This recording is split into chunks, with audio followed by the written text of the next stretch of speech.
Hello friends, I M സ്വപ്ന രമേഷ്. സ്വപ്ന ലോകം എന്ന YouTube ചാനലിലേക്ക് എല്ലാവർക്കും സ്വാഗതം. നമ്മുടെ വീട്ടിലിതാ ഒരു പുതിയ പൂവ് വിടർന്നിരിക്കുകയാണ് കേട്ടോ. നല്ല സ്വർണ്ണ നിറം, എനിക്ക് നല്ല ഇഷ്ടമായി കേട്ടോ. പിന്നെ ഇതാ ഈ വൈറ്റ് പൂക്കൾ, അതുപോലെ തന്നെ ഇതിൻ്റെ തന്നെ കളർ ചേഞ്ച് ആയിട്ടുള്ളത് വയലറ്റ് കളറിലുള്ളതും ഉണ്ട് കേട്ടോ. അതും വിരിഞ്ഞു തുടങ്ങിയിട്ടുണ്ട്. ഇനി ഇതിങ്ങനെ നിറയും, എല്ലാ കൊമ്പിലും തുമ്പത്തും ഇങ്ങനെ ഉണ്ടായിക്കൊണ്ടിരിക്കും. ജമന്തിയും അതെ, ഈ പൂക്കളൊക്കെ കാണാനായിട്ട് തന്നെ നല്ല രസമുണ്ട്. ആദ്യം കാണിച്ച മഞ്ഞപ്പൂവുണ്ടല്ലോ, അത് ഞാൻ ചാലക്കുടിക്ക് പോകുമ്പോൾ ഒരു വീട്ടിലിങ്ങനെ നിറയെ പന്തൽ പോലെ കിടക്കും കേട്ടോ.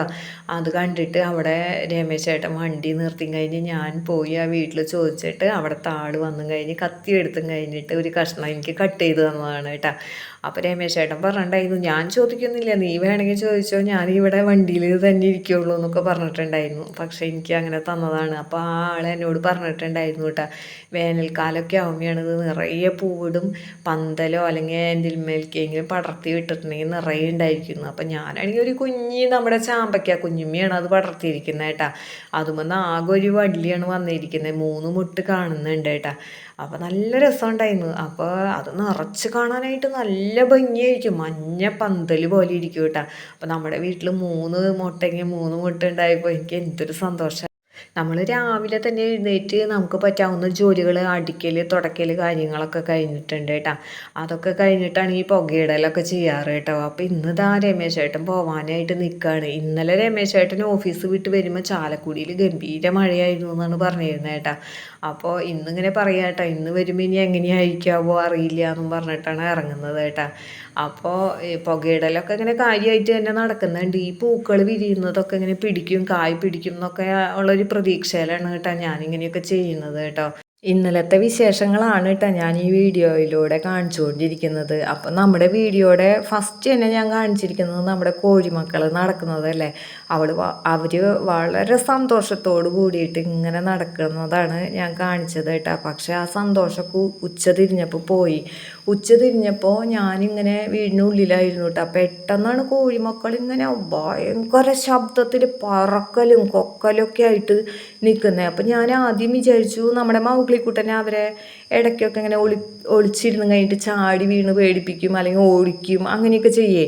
അപ്പോൾ അവരതുപോലെ പറന്നൊക്കെ വരും. അപ്പം അങ്ങനെയാണെന്ന് വിചാരിച്ചിട്ട് ഞാൻ മൗഗ്ലി നിനക്ക് എൻ്റെ കയ്യിൽ നിന്ന് കിട്ടൂട്ടാന്നൊക്കെ പറഞ്ഞു കഴിഞ്ഞ് വാതിൽ തുറന്ന് വന്നപ്പോൾ ഞാൻ ഞെട്ടിപ്പോയിട്ടാ. തെരുവ് നായ്ക്കൾ 2 എണ്ണം നമ്മുടെ വീടിന് ചുറ്റും ഇങ്ങനെ പറന്നോടിപ്പിക്കാന്ന് പറയില്ല, അത്ര സ്പീഡിൽ ഇവരെ ഇട്ടും കഴിഞ്ഞിട്ട് ഓടിപ്പിക്കണം. ഏതാണ്ട് കൊന്ന് തിന്നാൻ വേണ്ടിയിട്ട് എങ്ങനെ നടക്കുമോ അതേമാതിരിയാണ് നമ്മുടെ കോഴിമക്കളെ ഇട്ട് ഓടിപ്പിക്കുന്നത്. ഒരെണ്ണാണെങ്കിൽ എനിക്ക് എങ്ങനെയെങ്കിലും അതിനെ ഓടിപ്പിക്കുക, 2 എണ്ണം 2 വശത്ത് കൂടി അങ്ങോട്ട് ഓടിപ്പിക്കാൻ തുടങ്ങിയപ്പോൾ ഞാനാകെ തളർന്നു പോയിട്ടാ. ഞാൻ എന്നിട്ട് കയ്യിൽ വടിയൊക്കെ അന്വേഷിച്ചിട്ട് പെട്ടെന്ന് കാണുന്നില്ല.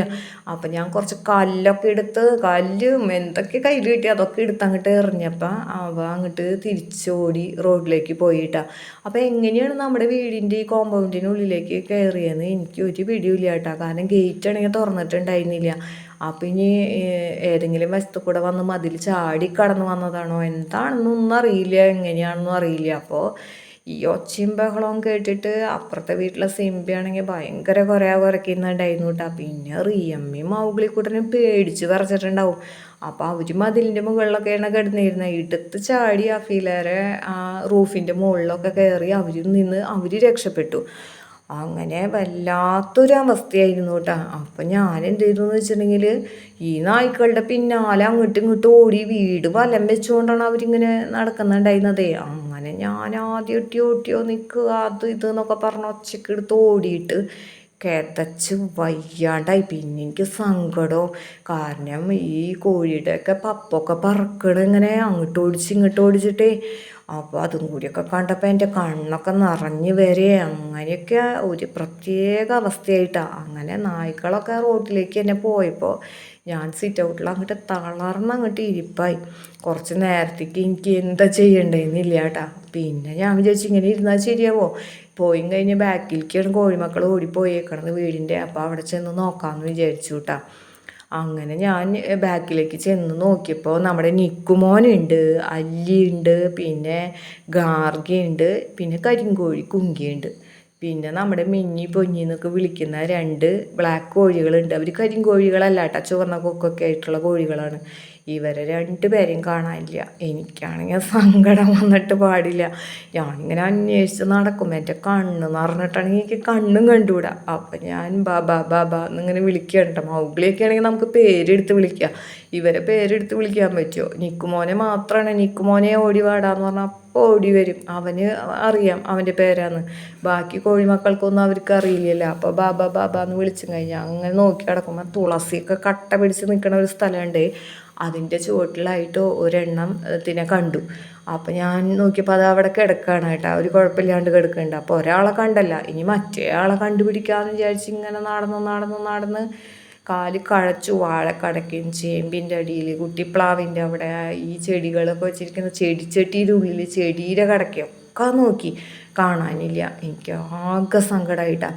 അപ്പം ഞാൻ വിചാരിച്ചാൽ തിരിച്ചു വന്നിട്ട് ആ ഒരെണ്ണത്തിനെ കണ്ടല്ല, അതിങ്ങനെ ഒറ്റയ്ക്ക് ഒരു സ്ഥലത്തല്ലേ ഇരിക്കുന്നത്, അതിനെ കൊണ്ടുപോയി നിക്കുൻ്റെ അടുത്താക്കാമെന്ന് വിചാരിച്ച് എടുത്തപ്പോൾ കയ്യിലെടുത്തപ്പോഴാണെങ്കിലോ ഞാൻ നോക്കിയപ്പോൾ അതിൻ്റെ നടും പുറത്തുനിന്ന് തന്നെ ഒരു പിടി തൂവലുകൾ കടിച്ചണാവോ മാന്തിയണാവോ കളഞ്ഞേക്കണ്. അതുകൂടാണ്ട് പൊട്ടിച്ചോര വന്നിട്ടുണ്ട് കേട്ടോ. ആ മുറിവ് എന്തോരം ആഴുണ്ടെന്ന് നോക്കാൻ തന്നെ എനിക്ക് പേടിയും വിഷമൊക്കെ ആയിട്ടാണ്. എന്നിട്ട് ഞാൻ എന്ത് ചെയ്യണമെന്ന് വിചാരിച്ചു. അപ്പം ഞാൻ വിചാരിച്ചു, നമ്മുടെ വീട്ടിലാണെങ്കിൽ ഞാൻ തന്നെ ഇങ്ങനെ കൃഷി ചെയ്തുണ്ടാക്കിയ മഞ്ഞളൊക്കെ പൊടിച്ച് വെച്ചിട്ടുണ്ട്. അതിൽ നിന്ന് ഒരു പിടി മഞ്ഞൾ എടുത്തുകൊണ്ട് വന്ന് ഇത്തിരി വെള്ളം ഒഴിച്ചും കഴിഞ്ഞ് കുഴമ്പ് പോലെ ആക്കിയിട്ട് അങ്ങോട്ട് ഒരു കൈപ്പിടി അങ്ങോട്ട് എടുത്തും കഴിഞ്ഞ് അങ്ങനെ തന്നെ നടുമ്പുറത്ത് പൊത്തി അങ്ങോട്ട് ഞാൻ വെച്ചു കൂട്ടാ. എന്നിട്ട് ഈ കോഴിക്ക് നടക്കാൻ പറ്റുന്നുണ്ടോ എന്ന് നോക്കിയപ്പോൾ അതിന് നടക്കാൻ പറ്റുന്നുണ്ട്. പക്ഷെ അതിന് ഭയങ്കര പെയിൻ, അതിൻ്റെ മുഖം കണ്ടറിയാം കേട്ടോ. അപ്പോൾ ഞാൻ വേഗം കൈക്കുമ്പിളിൽ കുറച്ച് വെള്ളം എടുത്തും കഴിഞ്ഞിട്ട് കുടിക്കാനൊക്കെ കൊടുത്തിട്ട് കോഴിക്കൂട്ടിൽ കൊണ്ടുവന്ന് അങ്ങോട്ട് വെച്ചു കൂട്ടാ. വെച്ച് കഴിഞ്ഞപ്പോഴാണെങ്കിൽ നിൽക്കും എല്ലാവരും താഴത്ത് വന്നു കഴിഞ്ഞ് ഇങ്ങനെ നോക്കി കൂട്ടി കയറാണ്ട് അവർ താഴത്തൊക്കെ ഉണ്ടല്ലോ. അപ്പോൾ ഇവരുടെ അടുത്ത് എത്തണം. ഇത് തന്നെ ഇറങ്ങി അവരുടെ അടുത്ത് വന്നു കഴിഞ്ഞിട്ട് അവിടെ കിടന്നു. പിന്നെ അത് അവിടെ എടുക്കുകയാണ് കേട്ടോ. അപ്പോൾ ഭയങ്കര ഇതൊന്നുമില്ല, കൂടുതൽ ചോരയൊന്നും വരുന്നില്ല. എനിക്കാണെങ്കിൽ അറിയൂല കൂടുതൽ ഉണ്ടോയെന്ന് നോക്കാൻ പറ്റില്ലല്ലോ, ഞാനിങ്ങനെ അടച്ചു വെച്ചൊക്കെയല്ലേ. ആകപ്പാടെ വിഷമം. അത് കഴിഞ്ഞിട്ട് ഞാൻ വീണ്ടും നമ്മുടെ പറമ്പിൽ ഫുള്ളും, പിന്നെ അപ്പുറത്തെ വീട്ടിലെ പറമ്പിൽ ഇപ്പുറത്തെ പറമ്പിലും അതിൻ്റെ പുറത്തേക്ക് പറന്നു പോയിട്ടോ കോഴിയെന്ന് അറിയില്ലല്ലോ. അങ്ങനെയൊക്കെ നോക്കിയിട്ട് കാണാനില്ല. പിന്നെ ഞാൻ അപ്പം തന്നെ മക്കൾ വീഡിയോ കോളിൽ വന്നിട്ടുണ്ടായിരുന്നു. അപ്പോൾ അവരോട് പറഞ്ഞപ്പോൾ അവർക്കും ഭയങ്കര സങ്കടമായി. ഒന്നും കൂടി നോക്കാം അമ്മ, ഒന്നും കൂടി നോക്കുമെന്ന് പറഞ്ഞു. അപ്പോഴാണ് ചിഞ്ചും മുത്തും പറയണ ഓപ്പോസിറ്റ് പറമ്പിൽ പുല്ലിൻ്റെ ഇടയിലൊക്കെ ഉണ്ടെങ്കിലോ ചിലപ്പോൾ അങ്ങോട്ടെങ്ങാനും പറന്നു പോയിട്ടുണ്ടെങ്കിലോ എന്ന്. അപ്പോൾ പിന്നെ ഞാനൊന്നും നോക്കിയില്ല, അവിടെയും പോയി ഇങ്ങനെ ബബാന്ന് വിളിച്ച് നടന്ന് കാണാനില്ല. എനിക്ക് സങ്കടമായിട്ട് പാടില്ല കേട്ടാ. അങ്ങനെ ഞാൻ തിരിച്ച് വീട്ടിൽ വന്നപ്പോൾ ഞാൻ വിചാരിച്ചു കേട്ടാ, ഞാനുണ്ടെങ്കിൽ ഇങ്ങനെ കുറേ സമയം പ്രാർത്ഥിക്കുകയൊക്കെ ചെയ്യും കേട്ടോ. രാവിലെ എഴുന്നേറ്റും കഴിഞ്ഞ് നാമ ബുക്കൊക്കെ വായിക്കുക, അതുപോലെ തന്നെ പ്രാർത്ഥിക്കുകയൊക്കെ ചെയ്യും കേട്ടോ. എല്ലാവർക്കും നല്ലത് വരണേന്നൊക്കെ വിചാരിച്ചും കഴിഞ്ഞിട്ട് ഇങ്ങനെ പ്രാർത്ഥിക്കുകയൊക്കെ ചെയ്യും. അപ്പോൾ ഞാനിങ്ങനെ വിചാരിക്കട്ടെ, ലാസ്റ്റ് ഞാൻ വായിച്ച് നിർത്തിയത് ഏത് നാമ്പുക്കായിരുന്നു, അപ്പോൾ കൃഷ്ണൻ്റെ ആണെന്ന് മനസ്സിലായിട്ടാണ്. അപ്പോൾ ഞാൻ വിചാരിക്കും, ഞാൻ എന്തുമാത്രം പ്രാർത്ഥിച്ചതാണ് എൻ്റെ കൃഷ്ണൻ ഉണ്ട് എന്നുണ്ടെങ്കിൽ എൻ്റെ കോഴീനെ ഒന്ന് കാണിച്ച് താഴെ ജീവനോടെ ആണെങ്കിലും അല്ലെങ്കിലും എനിക്ക് കണ്ടുപിടിക്കണ്ടേ, അല്ലെങ്കിൽ എനിക്ക് എങ്ങനെ ഞാനിന്ന് ഉറങ്ങും, എനിക്ക് ഒരു സമാധാനമില്ല എന്നൊക്കെ ഞാനിങ്ങനെ പ്രാർത്ഥിച്ചു കേട്ടാ. എന്നിട്ടും കണ്ടു കിട്ടിയൊന്നുമില്ല.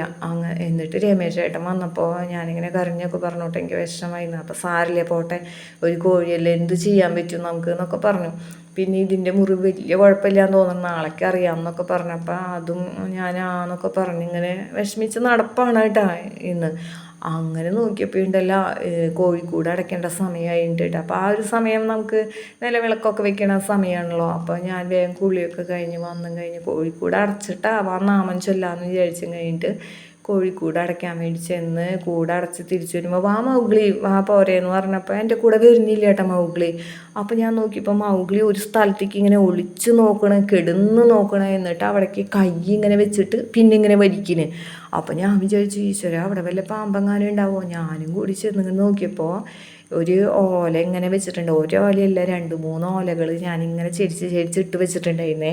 അവിടെയൊക്കെ ഞാൻ മുന്നും അതിലൊക്കെ പോയി വിളിച്ച് അന്വേഷിച്ചതാണ് കേട്ടോ. ആ ഓലയുടെ ഉള്ളിലേക്കാണ് ഇവൻ കൈവച്ച് വലിക്കുന്നത്. കൈ വയ്ക്കുമിൻ്റെ അതിൻ്റെ ഉള്ളിൽ നിന്ന് കൊക്കോന്നൊരു ഒച്ച കേൾക്കണേ.